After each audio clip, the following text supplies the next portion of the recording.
হযরত আব্দুর রহমান রাদিয়াল্লাহু তাআলা আনহু বিবিকে বলেন, বিবি যদি আমার ছেলে সন্তান হয় তাহলে আমার ছেলেটাকে তুমি হাফেজ বানাও, আলেম বানাও। এই বইলে তিনি দাওয়াতের কাজে চলে গেছেন রে যুবক। আলহামদুলিল্লাহ ওনার ছেলে সন্তান হয়েছে। মা নাম রাখছেন রাবিয়াতুর রায়, সুন্দর একটা নাম রাখছেন মা। মা তারে ঘরের পরিবেশে ইসলামী শিক্ষায় আস্তে আস্তে বড় করতেছেন। কালেমা শেখান, কোরআন শেখান, আলিফবা শেখান, এগুলা মা শিখাইয়া মা সন্তানটারে যখন মাদ্রাসায় ভর্তি করার বয়স হলো, সন্তানটারে নিয়ে মদিনার মসজিদ তখন মাদ্রাসা, মদিনার মসজিদের মাদ্রাসায় তিনি হাজির হলেন। উস্তাদদেরকে ডাক দিয়া বলেন, উস্তাদজি আমার সন্তান রবিয়াকে ভর্তি করেন। উস্তাদরা ভর্তি করলেন। অল্প দিনের ভিতরে তারা দেখতে পেলেন মা একজন খাস পর্দানিশীন মহিলা হওয়ার কারণে এই সন্তানের মেধাকে আল্লাহ পাক কুদরতি মেধা দান করেছেন। অল্প দিনের ভিতরে মাদ্রাসার সমস্ত ছাত্রদের ভিতরে এক নাম্বার হয়ে গেলেন। পুরা মাদ্রাসার ওস্তাদদের নজরে পড়ে গেলেন। ওস্তাদরাও মায়া করতে লাগলেন, নাম ছড়িয়ে পড়ল। বছর যায়, বছর যায়, বছর যায়, এইভাবে 16টা বছর কেটে গেল। এই যে কলটার পাশে আওয়াজ দিতেছে, এগুলা কিন্তু আমাদের খুব ডিস্টার্ব হয়। 16 বছর কেটে গেল। বাবা দাওয়াতের কাজেই, ছেলে জানে না বাবার খবর, বাবা জানে না ছেলের খবর। ছেলে জানেন না বাবা জীবিত না মৃত, আর বাবা জানে না সন্তান ছেলে হইছে না মেয়ে হইছে, নাকি আদৌ হয়ই নাই, জীবিত হইছে না মৃত হইছে তাও জানেন না। এইভাবে বৎসর চলে গেল 16টা। কত বৎসর?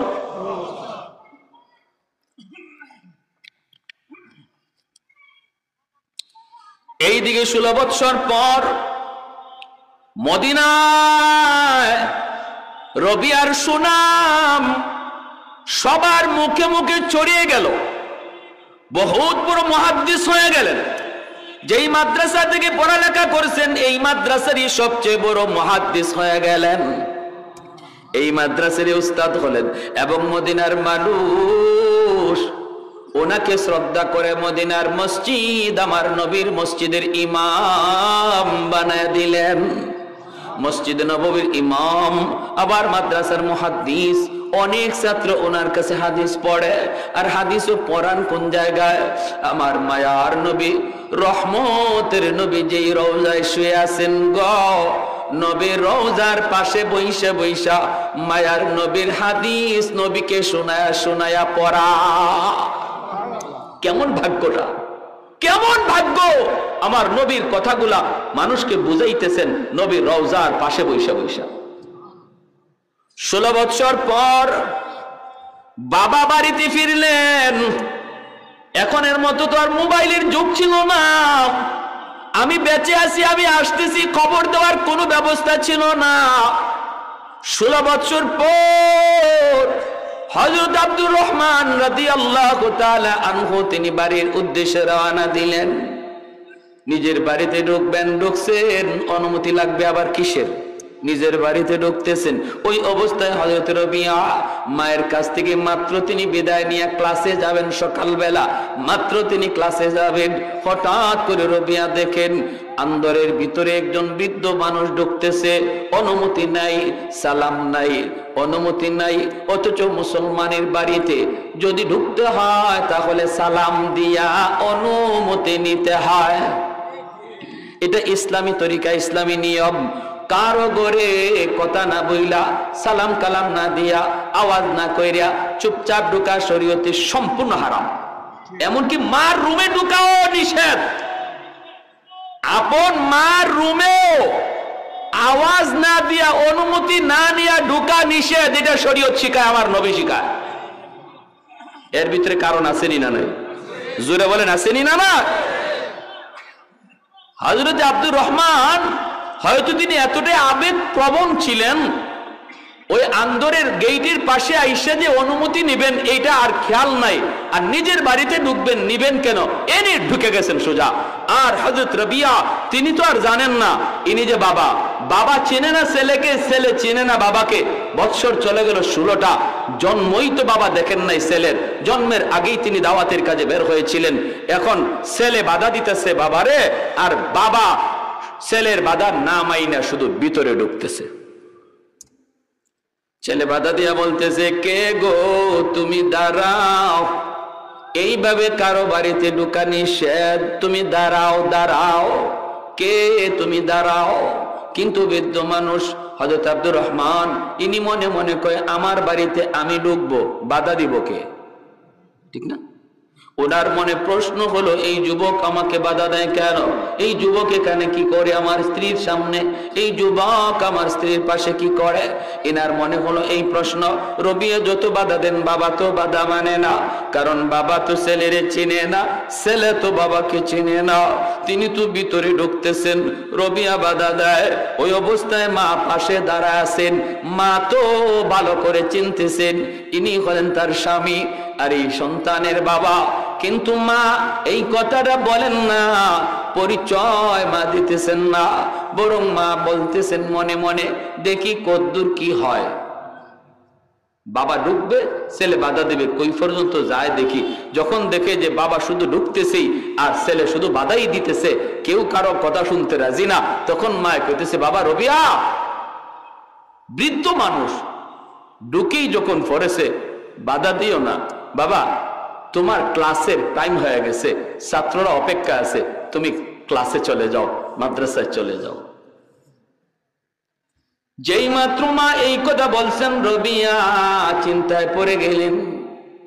মা তো বলতে পারতেন, বাবা রে ইনি তোমার বাবা, তাহলেই তো কিচ্ছা খতম হয়ে যায়, ঠিক না? কিন্তু না, মা এই বলেন নাই, মা এই কথা বলেন নাই, বলতেছেন বাবা তোমার ক্লাসের টাইম হয়ে গেছে, ক্লাসে চলে যাও। আর ইনি বৃদ্ধ মানুষ তোকে যখন পড়েছে, বাধা দিও না। রবিয়া মনে মনে কই, মালিক জীবনে কোনোদিন তো মাকে বেপরদায় আমি দেখলাম না, আমার মা জীবনে কোনোদিন বেগানা পুরুষের সামনে যায় নাই গো। আজ আমার মা আমাকে সাপোর্ট করার কথা, আমার মা বলার দরকার ছিল বাবা তাড়াতাড়ি এই লোকটারে বাধা দে, কিন্তু মা তা তো করেন নাই। মা কেন এই বৃদ্ধ মানুষটাকে আসতে দিলেন, আমাকে যেতে বললেন? তিনি তো চিন্তায় পড়ে গেলেন। রবিয়া মাদ্রাসায় চলে গেলেন। মা ভক্ত সন্তান কোনোদিন বাপ মার সাথে কোনোদিন বেয়াদবি করে না, ঠিক না? মা যদি কোনো কিছু আদেশ দেয়, কোনো কিছুর নিষেধ করে, মা ভক্ত সন্তান কাউন্টার দেয় না। বাবা বাধা দিছে, সন্তান এতটুকুই এনাফ, ইনি আমার বাবা ভালো বুঝছেন বিদায় বাধা দিয়েছেন, ভালো জানেন বিদায় তিনি আমাকে ভালো জানেন, ভালো চান, এজন্যই তিনি আমাকে এই দিকে যাইতে নিষেধ করেছেন। কাউন্টার কোনোদিন ভদ্র ছেলে দিবে না। অভদ্র ছেলে বাবার সাথে কাউন্টার দেয়, অভদ্র ছেলে মার কথার সাথে কাউন্টার দেয়। রবিয়া তিনি তো ভদ্র সন্তান, মায়ের কথার কোনো কাউন্টার তিনি দেন নাই। তিনি সোজা চলে গেছেন মাদ্রাসায়। আর যান মনের ভিতরে কল্পনা জল্পনা, কে সেই বৃদ্ধ মানুষ, কেন আমার মা আমাকে সাপোর্ট দিলেন না। রবিয়া তিনি চলে গেলেন মাদ্রাসায়। এইদিকে আব্দুর রহমান তিনি ভিতরে ঢুইকা নিজের স্ত্রীকে লক্ষ্য করে বলেন, বিবি গো আগে বলো এই যুবক ছেলেকে কি, তার পরিচয়, আমাকে বাধা দেওয়ার ক্ষমতা তারে কে দিল? বুঝছেনি? রবিয়ার মা কই, স্বামী আমি তোমাকে সব কিছু খুলে বলবো, এর আগে তুমি বলো কেন 3টা সুন্নত তুমি তরক করেছো? আগে 3টে সুন্নত তুমি পালন করে আসো, তারপরে জবাব দিব এই যুবক ছেলে, এই জওয়ান ছেলেকে কি তার পরিচয়। 1 নাম্বার হলো আমার নবীর সুন্নত হলো নিজের বাড়িতে ঢুকতেও সালাম দিয়ে ঢুকতে হয়। কেন তুমি সালাম দিলা না? নিজের ঘরে ঢুকতেও সালাম দিয়ে ঢুকতে হয়, কেন তুমি সালাম দিলা না? আমার নবী জীবনের দায়ী সুন্নত, ঘরে ঢুকতে নবী সালাম দিতেন। যেই ঘরে পুরুষ মানুষ ঘরে ঢোকার সময় সালাম দিয়ে ঢুকবে, ফতোয়ায়ে স্বামীর ভিতরে লিখেন 1 নম্বর ফায়দা হলো এই ঘরের মানুষের ভিতরে আল্লাহ পাক মহব্বত বাড়ায় দেয়, বাপ বেটায় মহব্বত বাড়ায়, ভাই ভাই আল্লাহ মহব্বত বাড়ায়, স্বামী স্ত্রীর ভিতরে আল্লাহ মহব্বত বাড়ায়, জিন ভূতের কোনো আসর ঘরের মধ্যে থাকে না। অতএব কেন তুমি সুন্নত তরক করেছো সালাম না দিয়া? 2 নম্বর হলো তুমি এত লম্বা সফর করে এসেছো গো স্বামী। আমার নবীর সুন্নত হলো লম্বা সফর করে বাড়িতে সরাসরি ঢোকা যায় না, মসজিদের মধ্যে অবস্থান নিতে হয়, মসজিদ থেকে বাড়িতে খবর দিতে হয়, মহল্লার মসজিদে অবস্থান করতে হয়, এখান থেকে ঘরে খবর দিতে হয়। কারণ আমার ঘরে আমার বিবি কোন পজিশনে আছে আমি জানি না। লম্বা সফর করে ঘরে ঢুকলে সে যদি পরিপাটি না থাকে আমার মন বিগড়ে যেতে পারে, আমার খারাপ লাগতে পারে। নবী কয় না না, লম্বা সফর করে বিবিকে তুমি খবর না দিয়া ঘরে ঢুকবা না, মসজিদে অবস্থান নাও, এখান থেকে ঘরে খবর পাঠাও যেন সে প্রস্তুতি নিতে পারে। সাজগুজ শরীয়ত বলে স্বামীরে দেখাও, সাজগুজ মহিলাদের জন্য পরপুরুষে দেখানো হারাম হারাম হারাম, ঠিক না? মহিলাদের সাজগুজ হবে পরপুরুষে দেখানোর জন্য না স্বামীরে দেখানোর জন্য? স্বামীরে দেখানোর জন্য। এখানে সাফ প্রতিটা সাজগুজতে স্বভাব। এরপরে বিবি বলতেছে 3 নাম্বার সুন্নত হলো এত লম্বা সফর করে তুমি এসেছো, তুমি কি আমার মায়ার নবী রওজা শরীফ জিয়ারত করবা না? তুমি কি আমার নবী রওজা জিয়ারত করবা না? এই 3টা সুন্নত আগে পালন করো, তারপরে আসো আমি বলবো এই যুবক ছেলেকে। হযরত আব্দুর রহমান রাদিয়াল্লাহু তাআলা আনহু চলে গেলেন, কথা বাড়ালেন না, সুজা মসজিদে নববীতে চলে গেলেন। যাইয়ে মসজিদে নববীতে 2 রাকাত নামাজ আদায় করলেন। এরপরে মায়ার নবী রওজার পাশে যায় তিনি রওজা শরীফে সালাম দিলেন। সালাম দিয়া যখন তিনি পাশে তাকান, তাকায় দেখেন ওই যুবক, যেই যুবক কিছুক্ষণ আগে তার বিবির পাশে দাঁড়ানো ছিল, ওই যুবক চেহারাটা পূর্ণিমার চাঁদের মতো ঝলমল ঝলমল করে হাদিসের মসনদে বৈশা হাদিস পড়াইতেছে। অসংখ্য ছাত্র তার কাছ থেকে হাদিস শুনতেছে, আর সে নবীর রওজার পাশে বৈশা বৈশা হাদিস পড়ায়। এই দৃশ্যটা দেখা মাত্রই হযরত আব্দুর রহমান রাদিয়াল্লাহু তাআলা আনহুর কলিজাটা মোচড় দিয়ে উঠছে, চোখ দিয়ে পানি ঝরে, আর কয় মালিক তুমি যদি আমাকে এমন একটা সন্তান দিতা। আমার মনের ভিতরে তামান্না, আল্লাহ আমি একজন মুহাদ্দিসের বাবা হতে চাই, একজন হাফেজ আলেমের বাবা হয়ে হাসরের মাঠে তোমার সামনে পরিচয় দিতে চাই গো। ও মালিক তুমি যদি আমাকে এমন একটা সন্তানের বাবা বানাইতা, আমি বাবা হওয়া সার্থক হয়ে যেত। মনের মধ্যেই তামান্না আসলো, চোখ দিয়ে পানি ঝরতেছে। হযরত রবিয়া তিনি হাদিস পড়ার তাকায় দেখেন ওই বৃদ্ধ মানুষটা কাঁদতেছে রওজার পাশে, তার দিকে তাকায় তাকায় কাঁদতেছে, ছাত্ররাও তার দিকে তাকাইতেছে। এমনি রবিয়া কয় বাবা ওই দিকে তাকায়ও না, কত নবীর আশিক আমার নবীর রওজার পাশে আইসা এইভাবে কাঁদে রে, তোমাদের পড়ার সমস্যা হবে, তোমরা পড়ালেখা করো। এই বইলে তিনি পড়ালেখা করাইতেছেন। আর ওইদিকে হযরত আব্দুর রহমান তিনি তো নবীর রওজায় সালাম কালাম দিয়া চলে গেলেন বাড়িতে, বিবির কাছে যা সালাম দিয়া করে ঢুকলেন। এইবার চোখের পানিটা মুছতেছেন আর বলতেছেন বিবি গো, ও বিবি যেই যুবক তোমার পাশে দাঁড়ানো ছিল গো, আমি তারে দেখেছি, সে আমার নবীর রওজার পাশে বৈশা বৈশা নবীর হাদিস পড়াইতেছে। ও বিবি বলো না এই যুবককে কেন তোমার পাশে দাঁড়ায় ছিল? এই বলতে রবিয়ার মা চোখের পানিটা মুছে আর কয় স্বামী গো, আজ থেকে 16টা বছর আগে তুমি দাওয়াতের কাজে বের হয়েছো, তুমি তো জানো না তোমার ছেলে হয়েছে না মেয়ে হয়েছে, এই খবর তো তোমার নাই, তুমি জানো না। কিন্তু তুমি আমাকে ওসিয়ত করেছিলে যদি ছেলে হয় আমার ছেলেটারে তুমি মাদ্রাসায় ভর্তি কইরা হাফেজ বানাইও, মুহাদ্দিস বানাইও। তুমি যেই যুবককে নবীর রওজার পাশে হাদিস পড়াইতে দেখছো, এই যুবকের নাম হলো রবিয়া, মদিনার সবচেয়ে বড় মুহাদ্দিস, মসজিদে নববীর ইমাম, সে আর কেউ নয়, সেই হলো তোমার ঔরসজাত সন্তান যার নাম হলো রবিয়া। আর একটু জোরে কন্যা সুবহানাল্লাহ। এমনি হযরত আব্দুর রহমান রাদিয়াল্লাহু তাআলা আনহুর চোখ দিয়া দর দর করে পানি ঝরতেছে, দাড়িটা পর্যন্ত ভিজে যায়। সাথে সাথে আল্লাহর কুদরতি কদমে সিজদায় পড়ে শুকরিয়া আদায় করে, মালিক আমি যা চাইছিলাম তুমি আমার এর চেয়ে আরো বেশি দিছো, আমি যা চাইছি এর চেয়ে আরো বেশি দিছো। তোমার দরবারে কেমন করে শুকরিয়া আদায় করব। ভাইরা বন্ধুরা, এবার হযরত আব্দুর রহমান কই, বিবি গো চলো আমার রবিয়ার পাশে আমাকে নিয়ে চলো। মা বাবা দুজন মসজিদে নববীর সামনে চলে আসলেন। আইসেই তারা ডাক দিলেন, মায় ডাক দেয়, বাবা রবি মার ডাক শোনা মাত্রই তিনি পড়া বন্ধ করে তিনি চলে আসলেন। আইসা দেখেন ওই বৃদ্ধ মানুষটা এখনো মায়ের পাশে দাঁড়ানো। রবিয়া তো চিনেন না, কিন্তু বাবা তো সন্তানের পরিচয় পেয়ে গেছে, কিন্তু সন্তান তো এখনো বাবার পরিচয় পায় নাই। রবিয়া মাথাটা নিচের দিকে দিয়া লজ্জা পাইতেছেন, শরম করতেছেন। আমার মা কি জীবনে আমি কোনো পুরুষের সামনে দেখি নাই, আমি আজ একজন পুরুষের সামনে মারে দাঁড়াইতে দেখতেছি। কে সেই পুরুষ? মাথাটা নিচের দিকে দিয়া রবিয়া চোখের পানি ফেলায় দিছে। এমনি মা দৌড় দিয়া সন্তানের বুকে জড়ায় কই, বাবা রবি বাবা কান্দো না, তুমি তো জানো তোমার মা কোনোদিন পর্দা ভাঙ্গে না। আজকে তুমি মার পাশে যারে দাঁড়াইতে দেখছো সে পর পুরুষ নয়, সে কোনো বেগানা পুরুষ নয় রে বাবা, ইনি হলো তোমার জন্মদাতা পিতা।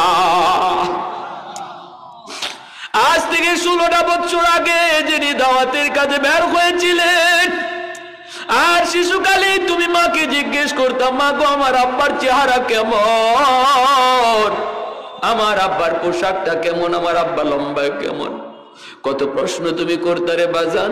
আজকে ভালো করে দেখে নাও, যেই মাত্র বাবার পরিচয় পেয়ে গেছেন, দৌড় দিয়ে গিয়া বাবাকে বুকে জড়ায় কান্না শুরু করছে। বাবাও দৌড় দিয়ে সন্তানরে জড়ায় কান্না শুরু করছে। হারানো বাবা সন্তান পাইলে কি অবস্থা হয় সেটা বাবা জানে, আর কেউ জানে না। হারানো সন্তান পাইলে মার কি হালত হয় মা জানে, আর দুনিয়ার কেউ বুঝে না। সন্তানকে বুকে জড়ায় তখন বাপ মা দুজনে কান্দে। ভাইরা বন্ধুরা, সন্তান কয়, আল্লাহ তুমি যে আমার আব্বারে তুমি দেখাইছ। আর ওই অবস্থায় বাবা কয়, আল্লাহ তুমি যে আমার সন্তান রে এত উঁচু মাকাম দিছ। শুকরিয়া আদায় করে তারা দুজন বাড়ির দিকে রওনা দিবেন। এখন বাড়ির দিকে হাঁটা শুরু করবেন। ছেলে কয়, আব্বা তুমি আগে হাঁটো। বাবা কয়, বাবা তুমি আগে হাঁটো। ছেলে কয়, না বাবা আমি বড় না তুমি বড়, তুমি আগে হাঁটো আমি পিছনে। বাবা কয়, না বাবা আমি বাবা হলেও ছোট, তুমি ছেলে হইয়া বড়। ভাইরা, কে হাঁটবে কে আগে যাবে? ভাইরে, এটাই মাদ্রাসায় শিখায়, এটাই আল্লাহ কোরআনের শিক্ষা, এটা আমার নবীর আদর্শের শিক্ষা। আমার নবীর আদর্শ যারা শিখে এরা বাপ মার সেবা করা শিখে, মুরব্বীদের শ্রদ্ধা করা শিখে। ভাইরা, উলামায়ে কেরামের বাপ মা কোনোদিন বৃদ্ধাশ্রমে পাওয়া যায় না, ঠিক কিনা জোরে বলেন? আজও পর্যন্ত এমন কোন নজির পাওয়া যায় না। কারণ বাপ মা কি জিনিস সেটা আমার নবী শিখায়, আল্লাহর কোরআন শিখায়। ভাইরা বন্ধুরা, এজন্যই মাদ্রাসার ছাত্রগুলি উস্তাদের জুতাগুলা সোজা কইরা দেয়, উস্তাদের সাথে জীবনে কোনোদিন বেয়াদবি করে না। ভাইরা, রবিয়া কয়, না বাবা তুমি আগে হাঁটো আমি তোমার পিছনে হাঁটব। বাবা কয়, না বাবা তুমি আগে হাঁটো আমি পিছনে হাঁটব। ওই অবস্থায় কে আগে হাঁটবে কে পিছনে হাঁটবে? রবিয়া কয়, মা তুমি সিদ্ধান্ত দেও কে আগে যাবে আর কে পিছনে পিছনে হাঁটবে। মা কয়, বাজার সিদ্ধান্ত যদি আমার দিতে হয় তাহলে আমার রায় হলো, বাবা রবিয়া তুমি আগে হাঁটো, আমরা বাপ মা তোমার পিছনে পিছনে হাঁটব। রবিয়া কয়, মা কেন তুমি এই রায় দিয়েছ? তিনি তো আমার আব্বা, বাবার উপরে ছেলে হয় না গো মা। মায় কই, বাবা দুই কারণে আমরা তোমার পিছনে তুমি আগে। একটা হলো দুনিয়াতে আর একটা হলো পরকালে। দুনিয়ার জীবন আল্লাহ তোমাকে মসজিদে নববীর ইমাম আল্লাহ বানায় দিছে। নামাজে যদি তুমি ইমাম হও, তোমার বাবা মুক্তাদি হয়, বাবা পিছনে থাকে, ছেলে ইমাম হলে আগে থাকে। তাহলে দুনিয়াতেও তুমি আগে, বাবা তোমার পিছনে। হাসরের মাঠেও আল্লাহ বলবো, কোরআনওয়ালারা কোথায়? আমার কোরআনের ইজ্জতের খাতিরে তোমরা জান্নাতে যাও, পিছনে তোমাদের যারে যারে মন চায়, মা বাবা, দাদা দাদি, নানা নানি, শ্বশুর শাশুড়ি, যতজন মানুষ তোমার কোরআন শিকার পিছনে মেহনত করছে, সহযোগিতা করছে, এদেরকে লইয়া বরযাত্রীর মতো জান্নাতে যাও। এজন্য উলামায়ে কেরাম থাকবে আগে, আর একজন আলেম বানানোর পিছনে এলাকার যত মানুষের সহযোগিতা থাকবে, নবী বলেন এরাও বরযাত্রীর মতো জান্নাতে ঢুকবে। তাহলে আমার ভাইয়েরা বলুন, মাদ্রাসার কদর করলে লাভ আছে নি না নাই? সন্তানটারে হাফেজ বানাইলে লাভ আছে নি না নাই? নিয়ত করতে পারি না আমরা?